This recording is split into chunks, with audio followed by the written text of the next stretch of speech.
की शंभू छत्रपतींना औरंगजेब असं म्हटला की तू धर्म बदल मग तुला जीवनदान देतो. वाक्य चूक. औरंगजेब असं बोललेलाच नाहीये. औरंगजेब शंभू महाराजांना एवढंच विचारतोय की तू इस्लाम कबूल कर, तुला मृत्यू सौम्य स्वरूपाचा देतो. लोंबणारा मांस सुद्धा सांगशीत गरम सांगशीत लोखंडात पकडून ओढा असं वर्णन आहे. तर ते काय म्हणतात, राजाच्या अंगी कसे गुण असावेत. राजाने कधी पत्ता, सत्ता, सट्टा, दारू, मांसाहार आणि स्त्री यांच्यापासून लांब राहावं असं संभाजी महाराज स्वतः लिहितात. तर मांसाहार पण त्याच्यामध्ये त्यांनी उल्लेख केलेला आहे. महाराजांबद्दल या चुकीच्या अफवा का पसरवल्या जात होत्या? हे बघा, धर्मवीर छत्रपती श्री संभाजी महाराजांच्या इतिहासाकडं 350 वर्ष झालं महाराष्ट्राने लक्षच दिलं नाही. ते आपलं पाप आहे की एवढ्या पुण्यप्रतापी महापुरुषामुळे आपला धर्म जिवंत राहिला आणि आपण त्यांच्याच इतिहासाकडे दुर्लक्ष केलं. ते आपलं पाप आहे. छत्रपती शिवाजी महाराजांचा जेव्हा स्वर्गवास झाला तर काय ती परिस्थिती होती? आता काही पुस्तकांमध्ये लिहिलेलं आहे की त्यांना विषप्रयोग झाला होता, की एक नरकवासी शिवराय उलटी होऊन गेले असं त्यांनी त्याच्या कागदांमध्ये उल्लेख केलाय. म्हणजे तो शत्रू पक्ष आहे ना, तो का कौतुकास्पद लिहिल शिवरायांबद्दल. आपल्याकडची काही लोक लिहितात की अंगी ज्वर साठला, ज्वर म्हणजे प्रचंड ताप आला आणि त्यामुळे शिवरायांचं निधन झालं. एक युद्ध सांगतो, शहाजादा मोज्जम याला मुद्दामून संभाजी महाराजांच्या विरुद्ध तळ कोकणात उतरवलं होतं आणि तिथं संभाजी महाराज कसं लढले त्याच्या विरुद्ध, तर बेभान होऊन दोन्ही हातात तलवारी धारण केलेल्या आहेत. घोड्याचा जो लगाम आहे तो दातात पकडलेला आहे आणि तो स्वतः ज्या वेळेस संभाजी महाराजांसोबत युद्ध करायला उतरला त्यावेळेस मी तुम्हाला सांगतो, संभाजी महाराजांनी एका घावात त्याच्या घोड्याचे काही तुकडे केलेले आहेत आणि त्याच्या छातीत मुष्टीप्रहार केला, बुक्कीनी प्रहार केलेला आहे. त्याचा पूर्ण रिबकेज फ्रॅक्चर करून टाकलेला आहे.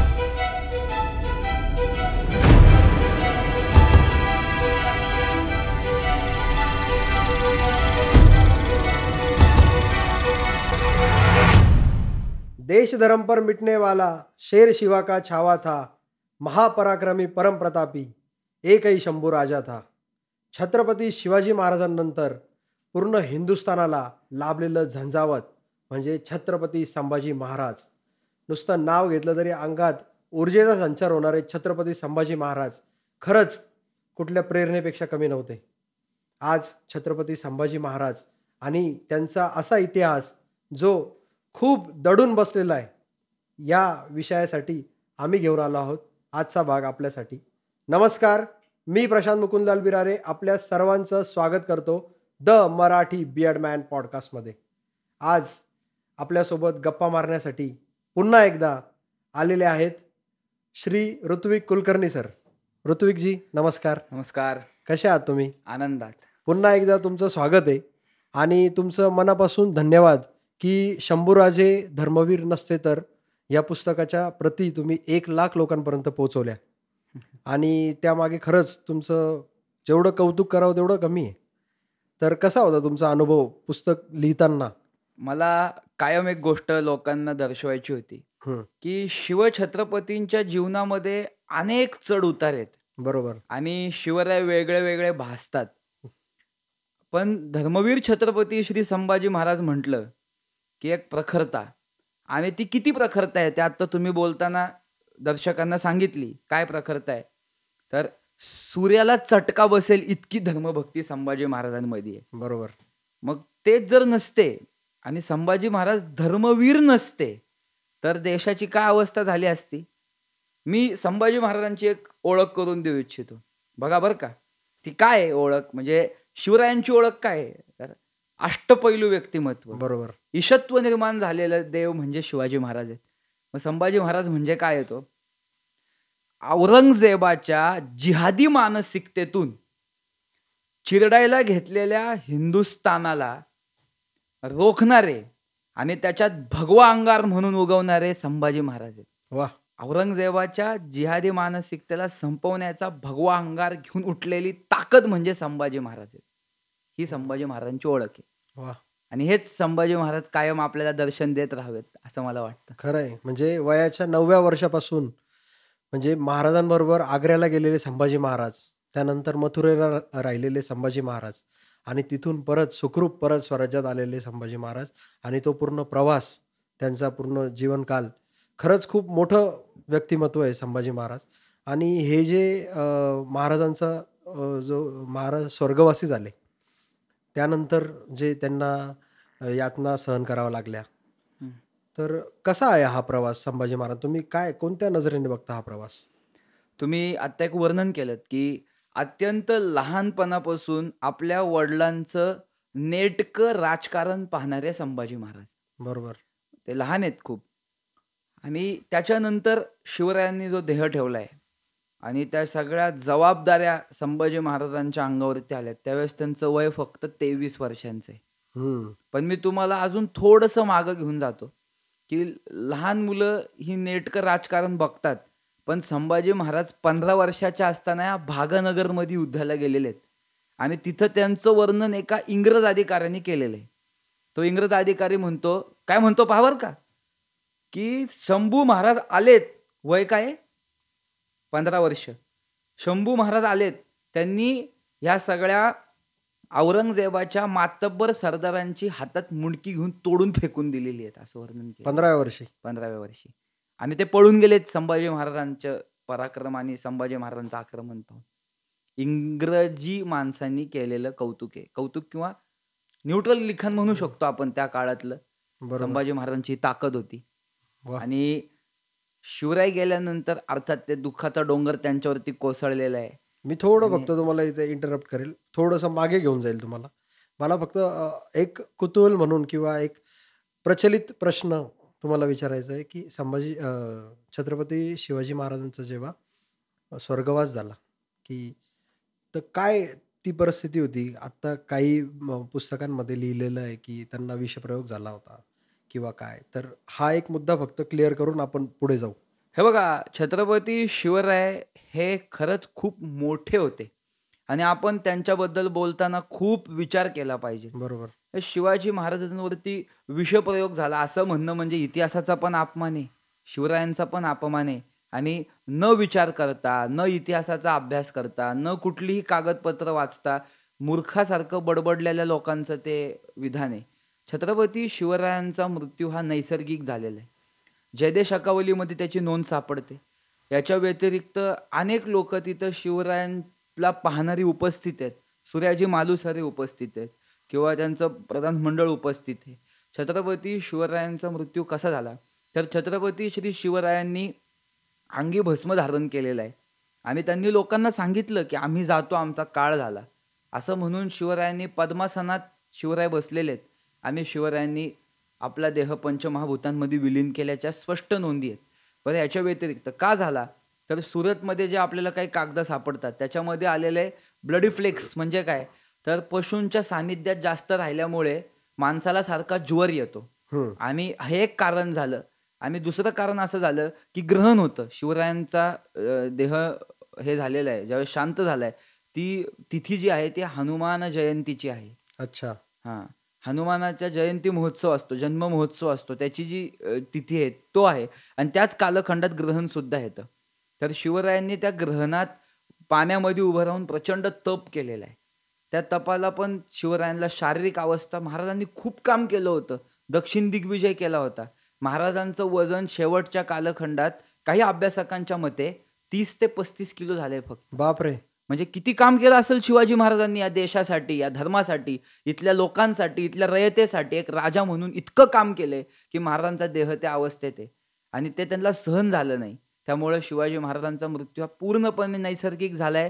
याचे संपूर्ण दाखले आज आपल्याला वाचायला मिळतात आणि शिवरायांनी तसा देह ठेवलेला आहे. मग आपण असं म्हणू शकतो का, की त्यावेळेसची तत्कालीन राजकीय परिस्थिती बघता असं लिहिलं गेलं असेल?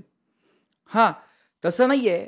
त्या कालखंडात शिवराय गेल्याची बातमी जी सगळीकडे प्रिंट आउट झालेली आहे. कारण शिवराय काही छोट्या हस्ती नव्हते किंवा शिवराय कधीच छोटे नव्हते राजकीय दृष्टिकोनातून सुद्धा. बरोबर. तर त्या राजकीय डॉक्युमेंट सुद्धा हेच दर्शवतात, की शिवरायांचा मृत्यू कशामुळे झाला. औरंगजेबाचं कागद मी मागच्या वेळेस तुम्हाला सांगितला होता, की त्यांनी कसा उल्लेख केलाय शिवरायांचा ते, की एक नरकवासी शिवराय उलटी होऊन गेले असा त्यांनी त्याच्या कागदांमध्ये उल्लेख केलाय. म्हणजे तो बरोबर. शत्रू पक्ष आहे ना. तो बरोबर का आहे. कौतुकास्पद लिहिल शिवरायांबद्दल. आपल्याकडची काही लोकं लिहितात, की अंगी ज्वर साठला. ज्वर म्हणजे प्रचंड ताप आला आणि त्यामुळे शिवरायांचं निधन झालं. ह्या सगळ्या गोष्टी आहेत. त्या राजकीय दृष्टिकोनातून पण त्याच डॉक्युमेंट समोर येतात. खूप नंतरच्या कालखंडात इतिहासाची मोडतोड करण्याकरता शिवरायांबद्दल तसं लिखाण झालेलं आहे. अच्छा. पण मग छत्रपती शिवाजी महाराज यांचा स्वर्गवास झाल्यानंतर जे दुसरे छत्रपती, छत्रपती संभाजी महाराज हे त्या 32 मन सिंहासनावर बसणारे दुसरे छत्रपती. मला असा उल्लेख नाही आहे त्याच्यानंतर कुठे कोणी त्या 32 मन सिंहासनावर बसलं. छत्रपती संभाजी महाराज त्या सिंहासनावर बसले. तर एक मुलगा म्हणून बापाकडनं त्यांनी छत्रपती संभाजी महाराजांसारखा बाप आणि मुलाने काय घेतलं असावं त्या मुलाने? शिवरायांकडून प्रचंड व्यावहारिक ज्ञान, राजकारण, साहस आणि लढवय्यापणा. काय व्यावहारिक ज्ञान घेतलं? छत्रपती शिवरायांना सुद्धा अर्थाची गरज पडली होती. त्यावेळेस शिवरायांनी काही लोकांकडनं पैसे घेतले होते हं, आग्र्यामध्ये. हं. 66,000 रुपये घेतले होते. अच्छा. राजकीय दृष्टिकोनातून शिवरायांनी त्या सगळ्या लोकांना जर्जर केलेलं आहे, अशक्त केलेलं आहे. पण वैयक्तिक पातळीवर शिवाजी महाराजांनी ज्यांच्याकडून पैसे घेतले होते ना, ते व्याजासकट परत दिलेले आहेत. हे शिवाजी महाराजांच्या चरित्रातली ताकद आहे, की वैयक्तिकरित्या घेतलेले पैसे आहेत ना, ते व्याजासकट परत आणि दिलेले हे आहेत शिवाजी कोणाकोणाकडनं घेतले महाराजांनी. होते पैसे? माझ्या अभ्यासामध्ये मिर्झा राजेंकडनं घेतले होते, ते सुद्धा त्यांनी परत दिले. जाफर खान जो औरंगजेबाचा वजीर आहे हं, जवळचा, हं. त्याच्याकडनं घेतले होते, ते सुद्धा परत दिलेले आहेत शिवाजी महाराजांनी पैसे. म्हणजे तुम्हाला तर समजतं का, ह्याच्यामुळेच तर चरित्रातली शक्ती वाढते. बरोबर आहे. राजकीय दृष्टिकोनातून त्यांना अशक्त केलंय महाराजांनी. बरोबर आहे. पण जिथं वैयक्तिक पातळीवर काहीतरी घेतलं ना, ते महाराजांनी व्याजासकट परत दिलेले. हे वाह! व्यावहारिक ज्ञान शंभू महाराजांनी शिवाजी महाराजांकडून घेतलेले आहे. 100% घेतलेले आहे. आणि लढत तर संभाजी महाराज विजेसारखे लढत होते, विजेसारखे. त्यांचे काय उल्लेख सांगणार आहे मी तुम्हाला. नाही, आपण येऊच त्या विषयावर परत. मग त्याआधी मला तुम्हाला हे विचारायचं आहे, की छत्रपती संभाजी महाराज जेव्हा छत्रपती झाले, त्यानंतरचा पुढचा पूर्ण कालखंड त्यांनी लढाया केल्या. सलग 9 वर्षाचा जो कालखंड होता, त्यांनी हे स्वराज्य राखलं. पण मागच्या काही काळात छत्रपती संभाजी महाराज आता आपण जे वाचतोय, की महाराजांनी बुधभूषण नावाचा ग्रंथ लिहिला. ते पंडित होते, एवढ्या भाषांचे जाणकार होते, शस्त्रशास्त्र पारंगत होते. पण मागच्या काही काळात छत्रपती संभाजी महाराज यांच्याबद्दल खूप चुकीचे समज पसरलेले होते, की असं म्हणायचे, की छत्रपती संभाजी महाराज हे व्यसनाधीन होते, स्त्रीलंपट होते. तर मग हे काय होतं? म्हणजे महाराजांबद्दल ह्या चुकीच्या अफवा का पसरवल्या जात होत्या?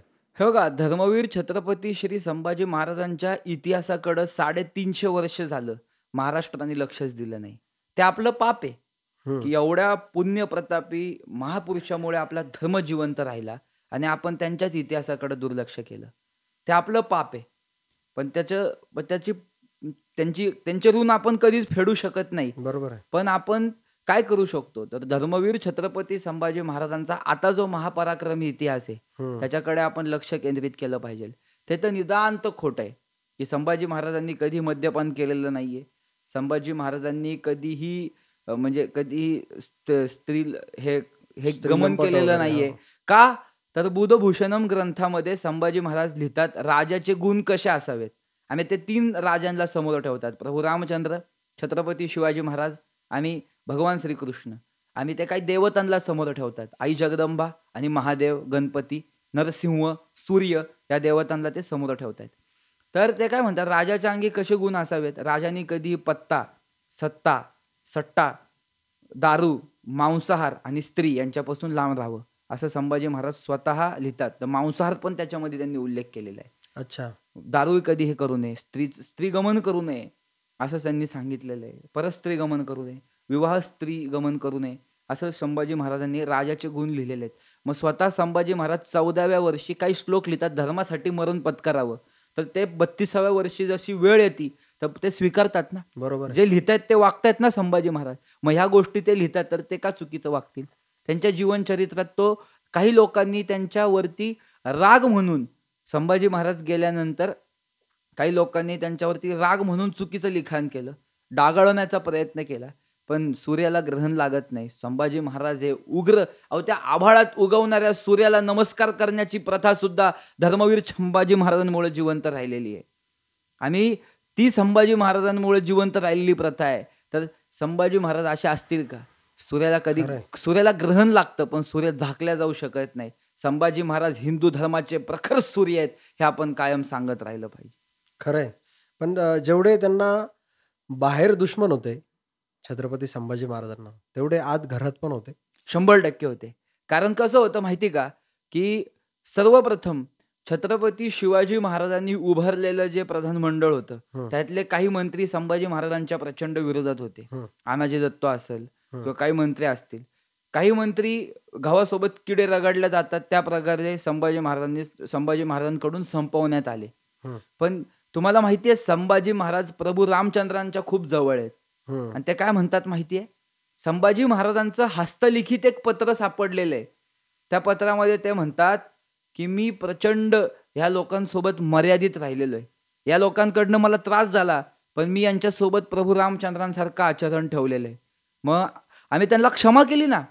त्या चुकलेल्या लोकांना संभाजी महाराजांनी क्षमा केली आहे. त्यांच्याकडून त्रास झाला. त्यांना क्षमा केली आहे संभाजी महाराजांनी एकदा. पण तरी पण ती लोकं संभाजी महाराजांच्या विरोधात कट कारस्थान करतायत. मग त्यावेळेस संभाजी महाराजांनी ते पाऊल उचललेलं आणि त्यांना संपवलेलं. वाह! म्हणजे संभाजी महाराजांची मर्यादा इथे लक्षात येते, की त्यांनी थेट ते आरोपी आलेत म्हणून त्यांना मारलेलं नाहीये. पण कसं होतं, सत्तेचा मोह असतो प्रत्येकाला. हं, तसं सोयराबाईंना वाटत होतं, की राजाराम महाराजांना शिवाजी महाराजांचं सिंहासन मिळावं आणि शिवाजी महाराजांकडे पाहता संभाजी महाराजांनी किती मोठा विचार केलाय. शिवाजी महाराजांच्या हे लक्षात आलं.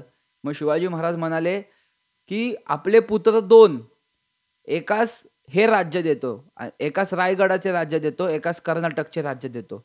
संभाजी महाराजांनी काय विचार केला? सगळीकडं परप्रांतीयांच्या इस्लामी सत्ता पसरलेल्या आहेत. जर शिवरायांनी या राज्याची विभागणी केली तर राज्य अशक्त होण्याची गरज आहे. हं. अशक्त होईल. तर शिवाजी महाराजांना संभाजी महाराज म्हणतात, की "आम्ही तुमच्या पायाचे जोडेचे सेवा करू. दूध-भात खाऊन राहू. मला त्या सत्तेचा मोह नाही. पण राष्ट्राची विभागणी करू नका." किती मोठा विचार संभाजी महाराजांनी 20व्या वर्षात केलेला आहे. वाह! म्हणजे त्या सिंहासनाचा मोह आहे का संभाजी महाराजांना? अजिबात नाही. आणि राजाराम महाराज तर जाणतेच नाहीयेत. म्हणजे ते खूप लहान आहेत. त्यांना बरोबर. सिंहासनाचा काय मोह असणार आहे? परिस्थिती लक्षात घ्या कशी आहे. हं. आणि अशा परिस्थितीत सुद्धा सार्वभौम योग्य निर्णय घेणारे संभाजी महाराज पण लोकांना शिकवले पाहिजेत. ते आता मी तुम्हाला सांगितले. वाह! संभाजी महाराज हे नाव ऐकलं किंवा त्यांची प्रतिमा आपण आत्ता जी डोळ्यासमोर येते, तर असं बलाढ्य शरीर आणि त्या हातात तलवारी, दातात घोड्याचं लगाम पकडलेले, असे संभाजी महाराज होते. वाचनात आहे तुमच्या, असेच होते संभाजी महाराज? बघा संभाजी महाराजांचं लिखाण जे केलेलं आहे ना, ते काही लोकांनी केलेलं आहे. त्या हं. काळातल्या इंग्रज अधिकाऱ्यांनी संभाजी महाराजांच्या युद्ध कौशल्याचं वर्णन केलेलं आहे. त्यांना प्रत्यक्ष बघितलेलं असं कोणी आहे ज्यांनी मनुची आहे. लिहून ठेवलं? मनुची आहे, फ्रायर आहे. फ्रायर म्हणून एक अधिकारी होता. त्यांनी पाहिलेलं आहे. कॉन दी अवेलेरियोनी पाहिलेलं आहे. मनुचीनी पाहिलेलं आहे. जॉन शोनी पाहिलेलं आहे. जॉन शोनी मृत्यूसमयी पाहिलं संभाजी महाराजांना. पण मी त्याचं नाव घेतलं मनुची. त्यांनी लिहिलेलं आहे संभाजी महाराजांबद्दल आणि तो म्हणतो, की अशा अनंत युद्धांमध्ये संभाजी महाराज बेभान होऊन विजेसारखं लढत असत. हे मी माझ्या शब्दांमध्ये सांगतोय, पण त्याचं वर्णन काहीसं असं आहे, की एक युद्ध सांगतो. शहाजादा मोज्जम याला मुद्दामून संभाजी महाराजांच्या विरुद्ध तळकोकणात उतरवलं होतं हं. औरंगजेबाने आणि तिथं संभाजी महाराज कसं लढले त्याच्या विरुद्ध तर बेभान होऊन दोन्ही हातात तलवारी धारण केलेल्या आहेत. दातात घोड्याचा जो लगाम आहे तो दातात पकडलेला आहे. म्हणजे तुम्हाला संपूर्ण घोडा आता दातावरती कंट्रोल करायचा आहे. आणि जसा शेतकरी कणसाची मुंडकी छाटतो त्याप्रमाणे यवन सैन्य, यवन हा शब्द मुसलमानांकरता वापरण्यात येत होता, की मुसलमानी सैन्याची मुंडकी उडवताना संभाजी महाराज त्यांनी पाहिलेले आहेत आणि ते वर्णन आज आपण पाहू शकतो. असं युद्ध करत होते संभाजी महाराज. वाह! तो कॉन्द दी अवेलेरियो गोव्यातला, तो कॉन्द दी अवेलेरियो म्हणतो संभाजी महाराजांच्या विरुद्ध लढायला गेलो. पहिलं त्यांनी शहानिशा केली. तर संभाजी महाराजांचा घोडा पळवण्याची जी पद्धत आहे, ती संभाजी महाराजांकडं नक्की किती सैन्य होतं, तर ते काहीसं कमी होतं. पण ते फक्त संभाजी महाराज जे घोडा पळवण्याची जी पद्धतीने त्यांच्यावर आक्रमण करून गेले, त्यांनी नोटीस तयार केली. कमीत कमी संभाजी महाराज 10,000चं सैन्य घेऊन आलेले आहेत. पण ती युक्तिवाद होता संभाजी महाराजांचा, शत्रूला भूल देण्याचा. पण संभाजी महाराजांकडे एवढं सैन्य नव्हतं.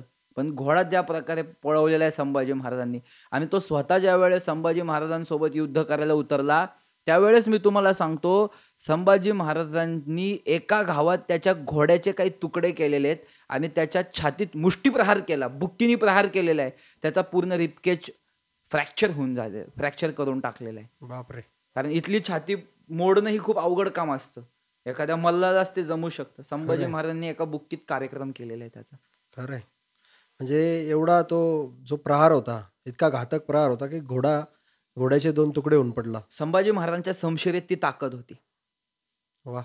दादा तुमचं जे पुस्तक तुम्ही लिहिलं, शंभूराजे धर्मवीर नसते तर, काय झालं असतं? छत्रपती शंभूराजे जर धर्मवीर नसते तर काय झालं असतं? कविराज भूषणांनी शिवछत्रपतींच्या कार्याची एक हे लिहिलेली आहे.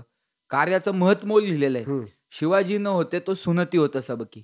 स्वतः औरंगजेब या देशाचं राहिलेलं इस्लामीकरण करायला वरती उत्तर तर संपूर्ण भरडून काढला होता. काशीचं विश्वेश्वर फोडलं होतं हरामखोर औरंगजेबानी आणि तो शेवटी इथं उतरलेला आहे. तो कसा उतरलाय? अब्दुल लतीफच्या दर्ग्यात औरंगजेब जातो आणि तिथं नमाज पाडतो. सगळ्या मुल्ला मौलव्यांना तिथं बोलवून घेतो. ही ऐतिहासिक गोष्ट मी तुम्हाला सांगतोय. अच्छा. आणि तिथं बोलवून घेतल्यानंतर औरंगजेब म्हणतो, की मी या संपूर्ण देशाचं इस्लामीकरण करणार आहे. गजवाई हिंद करणार आहे. जिहाद करणार आहे आणि तो त्याच्या 7 लाखाच्या सैन्याला इस्लामचं सैन्य म्हणतोय आणि जिहाद करणार आहे म्हणतोय. जिहाद करण्याची पद्धत काय होती हो? घरात घुसायचं, देवघरं फोडायचे, तुमच्या समोर तुमच्या देवांच्या मूर्त्या भंग करायच्या, तुमच्या समोर तुमच्या आया बहिणींचे बलात्कार करायचे, त्यांना कापायचं, त्यांच्या कतली करायच्या, मथारी माणसं मारायची. अशा सगळ्या प्रकारे औरंगजेब म्हणतोय मी राहिलेल्या हिंदुस्थानाचं ते करणार आहे. आणि वय वर्ष 24 असलेले संभाजी महाराज म्हणतात, की मी माझ्या देव, देश आणि धर्माचं रक्षण करणार आहे. माझ्या शिवछत्रपतींनी म्हणजे छत्रपती श्री शिवाजी महाराजांनी आबासाहेबांचे जे संकल्पित तेच आम्हास करणे अगत्य. सूर्यमंत्राची दीक्षा घेण्याकरता महाबळेश्वरला शंभू महाराज गेले होते. तिथल्या महाबळेश्वरकरांनी त्यांना हाच प्रश्न विचारला, की औरंगजेबाचे हे मनसुबे आहेत, तो आता काही दिवसांनी दक्षिण प्रांतात उतरल, त्यावेळेस तुमचा मनसुबा काय आहे? ते म्हणतात आबासाहेबांनी जे जे केलं ना ते ते मी करणार आहे, असं संभाजी महाराज म्हणतात. आणि संभाजी महाराजांनी तेच करून दाखवलं. मग धर्मवीर नसते तर काय झालं असतं? औरंगजेबाचं स्वप्न पूर्ण झालं असतं 100%. खरंय. पण छत्रपती संभाजी महाराज हे जेव्हा आपण आठवतो, तेव्हा एक स्थैर्य असलेलं व्यक्तिमत्व, एक जास्त आपण म्हणतो ना, की कुठल्याही गोष्टीची घाई न करता स्थैर्य ठेवून वागणारं एक व्यक्तिमत्व आणि त्या उलट छत्रपती संभाजी महाराज एक झंझावत. पण मग आपण जो तुम्ही आधी सांगितलं, की एका मुलाने बापाकडनं घेण्यासारखी ही पण एक गोष्ट होती. पण मग छत्रपती संभाजी महाराज त्यांच्या विरुद्ध आणि इतके झंझावत कसे काय निघाले? परिस्थिती गृहकलाचे प्रचंड मानसिकतेत पडलेले क्लेश, पण तरी पण मर्यादा न सोडली. शंभू छत्रपतींनी शिवछत्रपतींकडनं खूप काही शिकलेलं आहे. हं. आणि परिस्थिती तशी होती. औरंगजेब 7 लाखाचं सैन्य घेऊन उतरलाय. मराठी सैन्य त्यावेळेसचं जास्तीत जास्त 2.5 ते 3 लाखाचं असावं लष्कर पूर्ण पायदळ घोडदळ सगळं पकडून. आरमाराचं हे आहे. परत एकाच वेळेस औरंगजेबाने काय केलंय, सगळ्या शत्रू संभाजी महाराजांच्या विरुद्ध उठवलेले आहेत आणि सगळेच संभाजी महाराजांच्या विरुद्ध लढतायत. तो समुद्रावरचा सिद्धी संभाजी महाराजांच्या विरुद्ध लढतोय, गोव्यातल्या पोर्तुगीज संभाजी महाराजांच्या विरुद्ध लढतोय आणि संभाजी महाराजांच्या विरुद्ध नाही लढत आहेत, हिंदू धर्माच्या विरुद्ध लढत आहेत. आणि एकटे संभाजी महाराज या हिंदू धर्माचं रक्षण करण्यासाठी उतरतात. मी तुम्हाला सांगतो, एखादा दुसरा राजा असला असता तर फक्त आपल्या सीमोरेषांचा विचार केला असता, पण औरंगजेब या सीमोरेषा ओलांडून कुठंतरी त्रिचनामल्लपल्ली जी आहे, तिरुवन्नमलई ती जी आहे, तिरुवन्नमलईला जे भगवान शिवांचं मंदिर आहे नटराजाचं, ते औरंगजेबाला फोडायचं होतं 36 वर्ष. संभाजी महाराजांनी तिथं जाऊन औरंगजेबाच्या नाकावर टिचून त्या मंदिराला सोन्याचा कळस लावला.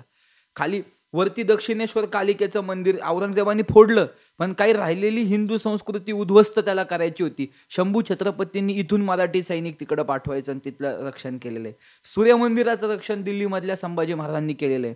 अशा 4ही कोपऱ्यांवरती जिथं जिथं औरंगजेबाला धर्म दाबायचा आहे ना, त्याच्या आधी तिथं जाऊन संभाजी महाराजांनी रक्षण दिलेलं आहे मराठी सैनिक पाठवून. हे संभाजी महाराजांचं धर्मरक्षणाचं कार्य आहे, हे लक्षात घ्या. पण मग जे लोक म्हणतात, की ही सियासतसाठी हे चाललेलं युद्ध होतं, पण हे सियासतसाठी नसून हे एक धर्मयुद्ध होतं. बघा, औरंगजेब जर त्याच्याकडून एक विचार प्रगट करतोय, मी तेच सांगितलं की औरंगजेबाचं मी कुठला कागद नाही सांगितलं, औरंगजेबाची कुठली लेखणी नाही सांगितली, मी औरंगजेबाचं कृत्य सांगितलं तुम्हाला. बरोबर. कृत्य जास्त ऐतिहासिक दृष्टिकोनातून ग्राह्य धरलं जातं. औरंगजेब काय म्हणतोय अब्दुल लतीफच्या दर्ग्यात जाऊन? औरंगजेब म्हणतोय की मी शिवानी निर्माण केलेलं आणि संभाजी जे हिंदूंचं राज्य सांभाळतोय ते नेस्तानाबूत करायला जिहाद करणार आहे. शत्रूच जर मानसिकतेत एवढा कडवट आणि कडवा धर्म घेऊन उतरलाय, वाईट धर्म घेऊन, अधर्म आहे खरं तर, हम्म. अधर्म घेऊन उतरलाय, तर शंभू महाराज का सर्व धर्म समभावची व्याख्या नाचवतील? खरंय खरंय ही गोष्ट आपल्या लोकांना समजली पाहिजे. खरंय प्रखर धर्मभक्ती, प्रखर साहस, धर्मासाठी झटण्याची आणि धर्मातून राष्ट्र उभं करण्याची प्रेरणा म्हणजे संभाजी महाराज आहेत. हे आपल्याला समजलं पाहिजे. वा. पण छत्रपती संभाजी महाराज हे यांचं जेव्हा आपण नाव घेतो तेव्हा अजून एक नाव त्यांच्यासोबत जोडलं जातं, ते म्हणजे कवी कलश.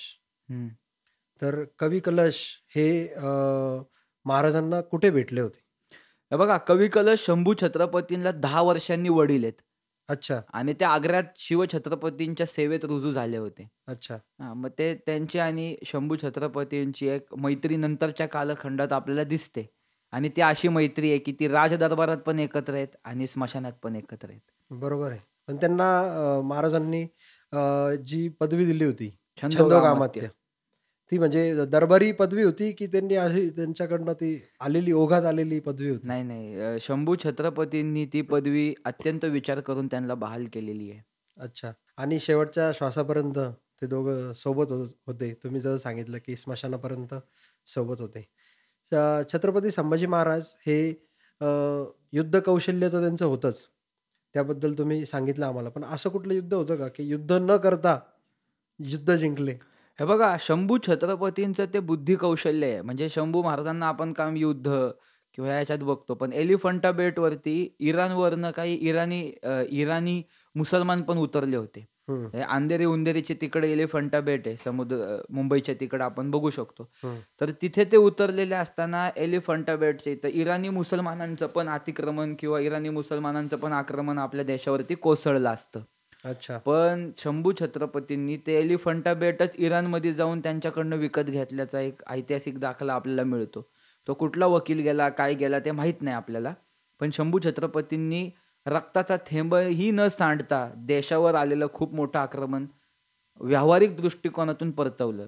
ते शंभू छत्रपतींचं कौशल्य आहे. वाह! एवढे हुशार आपले शंभूराजे होते छत्रपती संभाजी महाराज.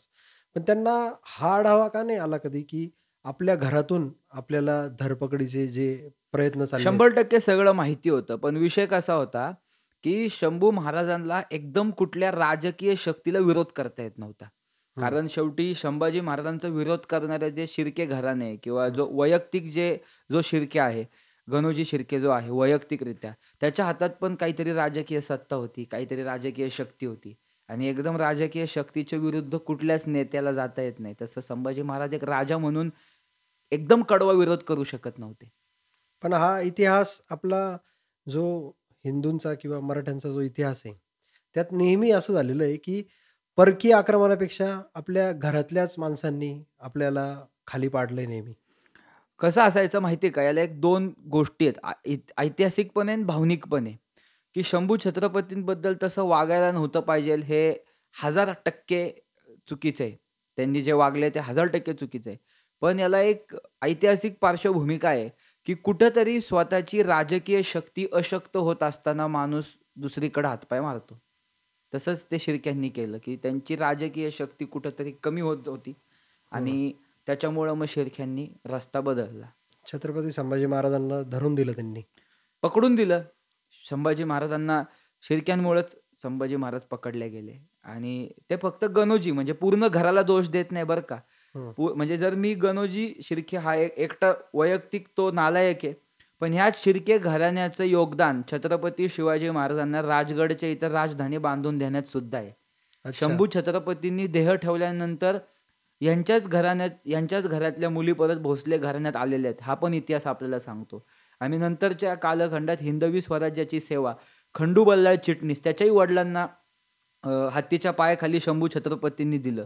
पण त्यांनी संभाजी महाराजांची एवढी निष्ठेने सेवा केली, की त्याला स्वामीनिष्ठ हा किताब संभाजी महाराजांनी दिला. वाह! म्हणजे अशाही मानसिकतेची स्वामी भक्त संभाजी महाराजांसोबत होते. स्वामी भक्त म्हणजे शंभू छत्रपती आपले स्वामी हे मानणारे स्वामी भक्त संभाजी महाराजांसोबत होते. मग त्यांनी शंभू महाराजांची निष्ठेने सेवा केलेली आहे. बरोबर आहे. पण मग माझा एक म्हणजे खूप मनापासून माझा एक प्रश्न आहे, की माझा नेहमी तो मनात येतो प्रश्न, की जेव्हा छत्रपती संभाजी महाराज धरले गेले, त्यांना जेव्हा बहादूरगडावर नेलं गेलं, तेव्हा आपल्याकडनं प्रयत्न झाले नाही का त्यांना सोडवण्याचे? शंभू छत्रपतींचा इतिहास पाहता शंभू छत्रपतींना सोडवण्याचे अनंत प्रयत्न झालेले आहेत. पण शेवटी 7 लाखाची छावणी होती औरंगजेबाची. ती युद्ध करून शंभू महाराजांनी भले कमी केली असेल, पण ते अशक्य होतं. शंभू महाराज एकदा त्यांच्या हातात आल्यानंतर त्यांना सोडणं अशक्य होतं. पण मग तसे उल्लेख आहे त्यांना वाचवण्याचे प्रयत्न किंवा? शंभू महाराजांच्या बलिदानाबद्दल खूप विस्तृत लिखाण झालेलं आहे अच्छा. आणि पूर्णपणे इस्लामी मानसिकतेतूनच छळ झाला. हे अलीगडची जी मुस्लिम विद्यापीठ युनिव्हर्सिटी आहे, हं. त्याच्यामध्ये पण आता काही कागद सापडले अच्छा. की शंभू छत्रपतींना कसं मारण्यात आलेलं आहे. आणि काफी खान, ईश्वरदास नागर, जॉन शो, परत तुम्हाला सांगतो इखलास खान, या सगळ्या लोकांनी संभाजी महाराजांचं बलिदान लिहून ठेवलेलं आहे. त्याच्यामध्ये एक इंग्रजी नाव पण सांगितलं मी, जॉन शो. हा तर म्हणतो की मी आता बलिदान लिहू शकत नाही, एवढं वाईट मारतायत संभाजी महाराजांना. हा इंग्रज अधिकारी आहे, ह्याने ते लिहून ठेवलेलं आहे. काफी खान म्हणतो की काफरावर एवढे अत्याचार करतोय, पण काफर झुकत नाहीये. आणि एक गोष्ट लक्षात घ्या, आपण आत्तापर्यंत ऐकलं की शंभू छत्रपतींना औरंगजेब असं म्हटला की तू धर्म बदल, मग तुला जीवनदान देतो. वाक्य चूक. औरंगजेब असं बोललेलाच नाहीये.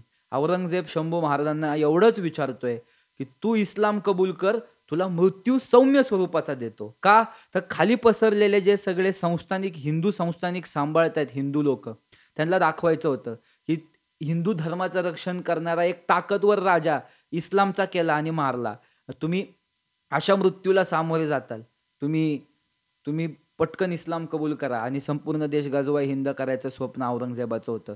पण संभाजी महाराज तिथं अडून राहिले. संभाजी महाराजांच्या बलिदानातून हजारो हिंदूंना प्रेरणा मिळाली की आमचा गळा कापला गेला तरी आम्ही धर्म बदलणार नाही. ही ताकद संभाजी महाराजांच्या बलिदानातून हजारो हिंदूंच्या हृदयात ती संजीवनी पडलेली आहे असं मला वाटतं. म्हणून धर्मवीर छत्रपती संभाजी महाराज एवढं अगणित अत्याचार सहन करतायत.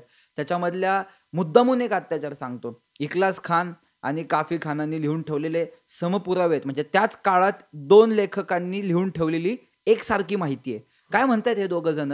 संभाजी महाराजांच्या अंगावरची कातडी सोलली.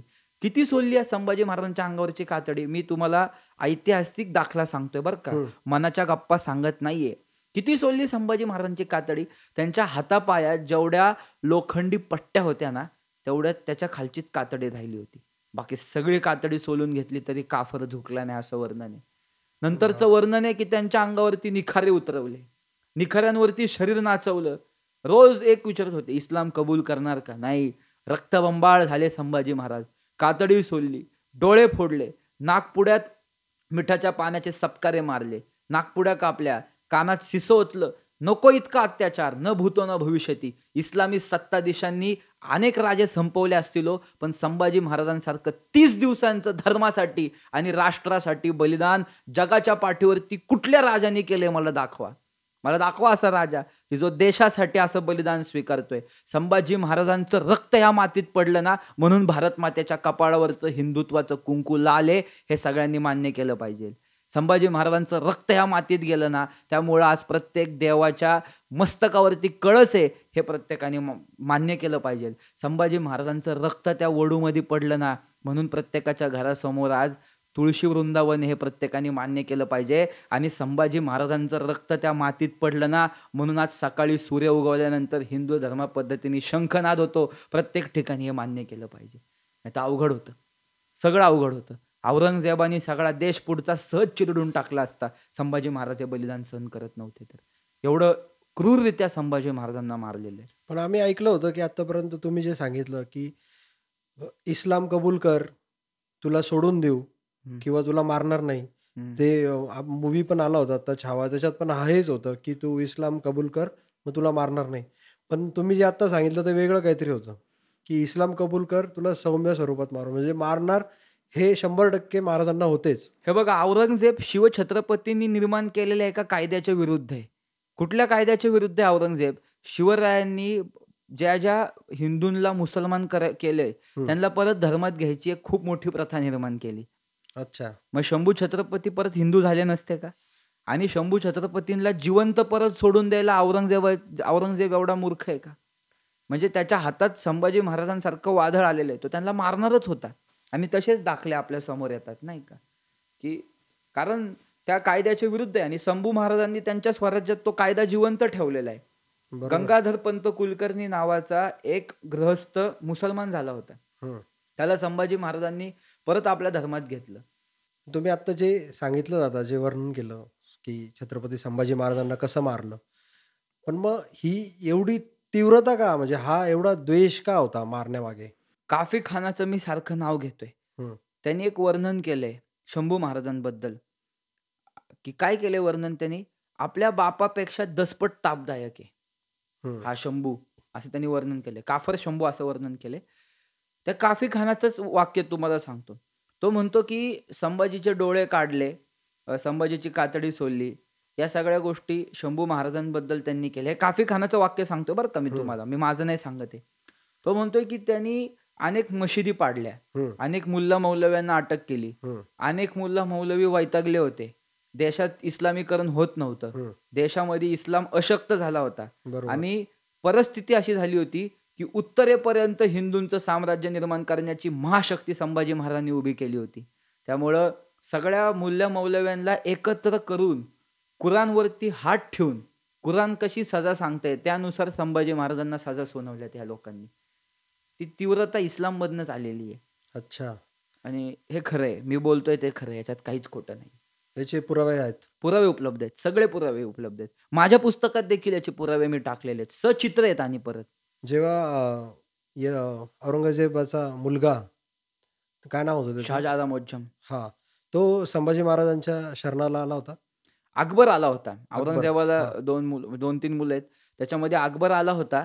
पण हां. अकबराने पण असंच एक कृत्य केलं. त्याला दिलेला मैत्रीच्या नात्यातून दिलेला त्याचा जो कंठहार होता, तो त्यांनी एका नाचणारीला दिला आणि ती हिंदू होती. तिला मुसलमान करून घेतलं. हे संभाजी महाराजांना आवडलं नाही.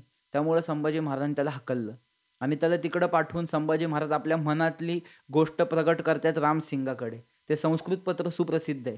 ते म्हणतात की याला तिकडं पाठवतो. काही कारणास्तव याला गादीवरती बसव. औरंगजेब इकडं संपवतो. नंतर त्यालाच कारागृहात टाक आणि हिंदूंचं राज्य स्थापन करू. दिल्लीवरती यवन नको. औरंगजेबाला असं वाटतंय की हिंदू शक्तिशून्य झाले आहेत.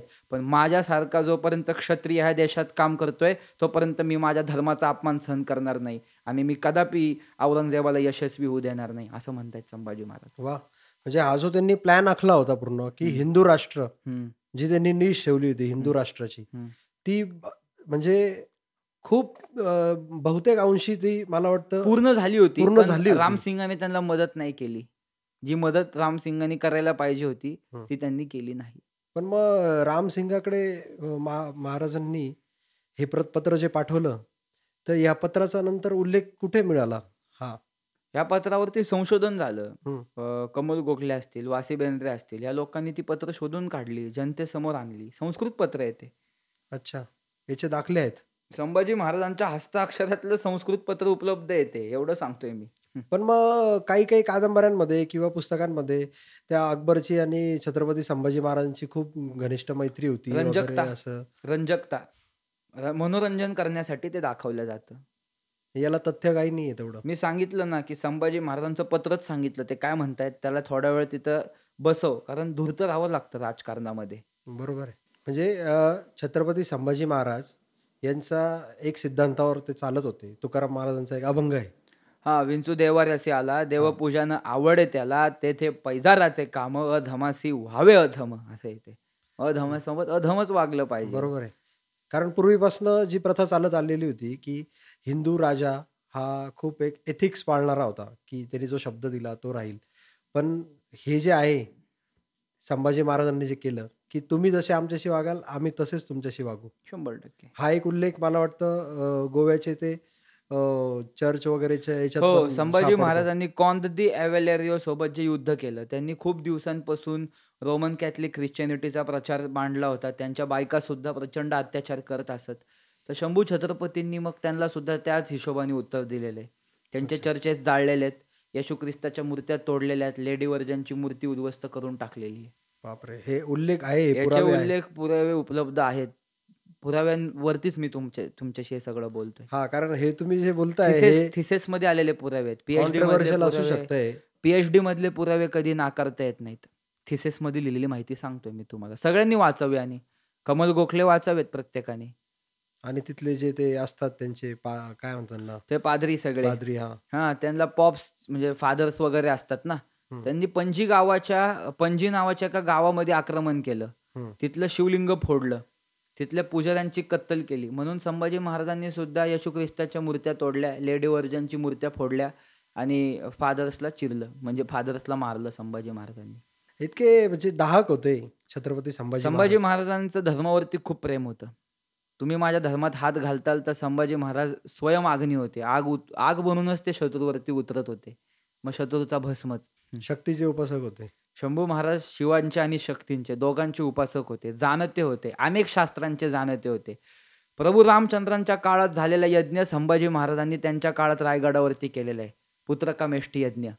बापरे. हो, संभाजी महाराजांनी शास्त्रांचे एवढे जाणते होते की संपूर्ण देशात यज्ञ संस्कृती इस्लामी सत्ताधीशांमुळे बंद पडली होती. संभाजी महाराजांनी रायगडावरती जिवंत केली.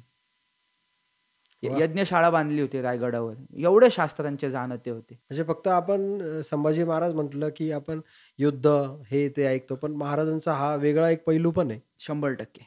की जसं एक चांगला मुलगा म्हणू शकतो आपण, चांगला योद्धा म्हणू शकतो, चांगला राजा म्हणू शकतो. 100%. अजून एक बाजू आहे त्यांचे, एक चांगले पती होते. हो, खूप चांगले. ते त्यांनी जे बुद्धभूषण मध्येच लिहिलेलं होतं का, श्री शकी जयती? नाही, असं काही कुठला ग्रंथ लिहिला होता का त्यांनी तो, असं काही? नाही, संभाजी महाराजांनी नायिका भेद लिहिलाय, नखशिकांत लिहिलेला आहे, बुधभूषणम लिहिलेला आहे. पण ते म्हणलं ना, परत रंजकतेकडे इतिहास उतरायचा नसतो आणि कुठल्याही महापुरुषाच्या घरातल्या गोष्टी पाहण्यापेक्षा त्याच्या रणांगणावरच्याच गोष्टी बघाव्यात, जेणेकरून राष्ट्र आणि धर्म प्रबळ होतो. बरोबर आहे, एकदम खरं बोलले तुम्ही. म्हणजे तुम्ही जे अभ्यास केलेला आहे ना, तुम्ही छत्रपती संभाजी महाराज हा जो अभ्यास केलेला आहे ना, तो खरंच मला असं वाटतं की तुम्ही तो ग्राउंड लेवलला येऊन, म्हणजे युद्धाच्या भूमीवर येऊन तुम्ही तो अभ्यास केलेला आहे छत्रपती संभाजी महाराजांचा. हा, कारण संभाजी महाराज लोकांना समजले पाहिजेत. म्हणजे शिवछत्रपतींचं प्रेम जसं माती मातीत मुरलंय ना, तसं संभाजी महाराजांचं पण मुरलं पाहिजे. 100% मुरलं पाहिजे. आणि हे जे बलिदान आहे, एवढं मोठं बलिदान आणि एवढं वेदनादायी बलिदान, हे म्हणजे तुम्ही आता सांगत होते तरी असं अंगावर काटा येत होता की, आणि त्यावेळेस त्यांनी त्या सहन केल्या गोष्टी, तर त्या किती त्रासदायक असतील. त्याची आपण कल्पना करू शकत नाही. पण तरी शब्दांच्याच माध्यमातून मांडायचं झालं तर मला असं वाटतं की सूर्याच्या अंगाराला पण चटका बसेल इतकं वेदनादायी असतील ते सगळ्या गोष्टी. म्हणजे आपण नुसतं आठवलं तरी आपल्याला वेदना होतात. त्यांनी तर सहन केलं. संभाजी महाराजांच्या अनंत गोष्टी ते सहन करत होते. कातडी काढली, लोंबणारं मांस सुद्धा गरम सांगशीत लोखंडात पकडून ओढा, असं वर्णन आहे. म्हणजे कातडी काढल्यानंतर लोंबणारं जे मांस होतं ते सुद्धा गरम सांगशीत पकडून ओढा, असं जल्लादांना सांगितलेलं आहे. आणि हास्यास्पद कृत्य करत, इस्लाममय कृत्य बघत हे सगळं संभाजी महाराजांनी कवी कलशांवर अत्याचार चाललेले. सेम अत्याचार कवी कलशांवर होता. संभाजी महाराज घाबरावेत किंवा इतके वेदनादायी आपल्यासोबत होईल म्हणून आधी कवी कलशांवर तो अत्याचार केला जायचा. दादा, खूप छान तुम्ही माहिती दिली ही सगळी. छत्रपती संभाजी महाराजांनी या मातीसाठी जे बलिदान दिलं, त्यातनं या आत्ताच्या पिढीने काय प्रेरणा घ्यावी असं तुम्हाला वाटतं? मला काय वाटतं माहिती आहे का, की आपण देवी देवतांना नमस्कार करतो, आपण छत्रपती शिवाजी महाराजांच्या चरित्रावरती पण प्रेम करतो. संभाजी महाराजांचं बलिदानच झालं नसतं तर शिवाजी महाराजांचं चरित्र तरी अस्तित्वात राहिलं असतं का? बरोबर आहे. असतं का? आपण रोज संभाजी महाराज वाचले पाहिजे. आणि निदान ते वाचलं नाही जमलं ना, तर रोज संभाजी महाराजांचं बलिदान वाचलं पाहिजे. की एका राजानी नाही, ज्याच्या पायी सगळे सुख लोळले असते, अशा चक्रवर्ती सम्राट होण्याची ताकद ठेवणाऱ्या महाराजांनी हे बलिदान स्वीकारलेले आपल्या धर्मासाठी. खरंय. आपल्या देहाला जीवित तृणवत मानावे, समर्थांनी सांगितलेलं वाक्य खरं करून दाखवलं. संभाजी महाराजांनी करून दाखवलं. स्वतःला काडीमोल समजलं धर्मापुढं आणि स्वतःचा देह चंदनाप्रमाणे झिजवला धर्मासाठी. जिवंत असताना 9 वर्ष धर्मरक्षणासाठी संभाजी महाराज दिवस रात्र एक करून लढत होते. आणि ज्यावेळेस वेळ आली त्यावेळेस आपल्या रक्ताचा प्रत्येक थेंब आणि थेंब त्या मातृभूमीच्या गर्भात संभाजी महाराजांनी टाकलाय. म्हणून वर्ष 300 बीत गया अब शंभू के बलिदान को, कौन जीता कौन हारा पूछ लो संसार को, कोटि कोटि कंठों में तेरा आज जय जयकार है, कोटि कोटि कंठों में तेरा आज गौरवगान है, अमर शंभू तू अमर हो गया, तेरी जय जयकार है, तेरी जय जयकार है. मातृभूमि के चरण कमल पर जीवन पुष्प चढ़ाया था, मातृभूमि के चरण कमल पर जीवन पुष्प चढ़ाया था, हे दूजा दुनिया में कोई जैसा शंभू राजा था, हे दूजा दुनिया में कोई जैसा शंभू राजा था. म्हणून धर्मवीर छत्रपती श्री संभाजी महाराजांचं नाव घेतलं पाहिजे. वा दादा, खरंच तुम्ही म्हणजे जी ऊर्जा आणली ना आज या पॉडकास्टमध्ये, ती खरंच इतकी उल्लेखनीय होती ना. आणि तुमचं जे गहन अभ्यास आहे हा एवढा, आज तुमच्यासोबत आता आम्ही आत्तापर्यंत 3 आपण एपिसोड केले. पण मला असं वाटतंय की ह्या गप्पा आहे ना खरंच थांबू नये असं मला वाटतं. याच्यावर खूप सारे एपिसोड हवे आणि तुमचं हे जे नॉलेज आहे, ही जी माहिती आहे, ती सगळी खरी खरी लोकांपर्यंत पोहोचावी असं मला वाटतंय. मी पुन्हा एकदा तुमचे धन्यवाद करतो की तुमच्या माध्यमातून खूप मौल्यवान माहिती लोकांपर्यंत पोहोचलेली आहे. आणि तुम्ही पुन्हा एकदा या आमच्याकडे आणि अशीच माहिती द्या. आपण शेवटी संभाजी महाराजांचं नाव घेऊयात. Yes. धर्मवीर छत्रपती श्री संभाजी महाराज की जय. धन्यवाद दादा. तर मंडळी, आजचा भाग खरंच एकदम ऊर्जेने भरलेला होता आणि अशीच ऊर्जा घेऊन तुम्ही तुमच्या आयुष्यात पुढे जात राहा. आपण भेटूया पुढच्या भागात. तुम्हाला व्हिडिओ आवडला असेल तर लाईक करा, चॅनलवर नवीन असेल तर सबस्क्राईब करा आणि कमेंटमध्ये सांगा की आपण अजून कुठल्या विषयावर पुढचा पॉडकास्ट घेऊ शकतो. भेटूया पुढच्या भागात. तोपर्यंत नमस्कार.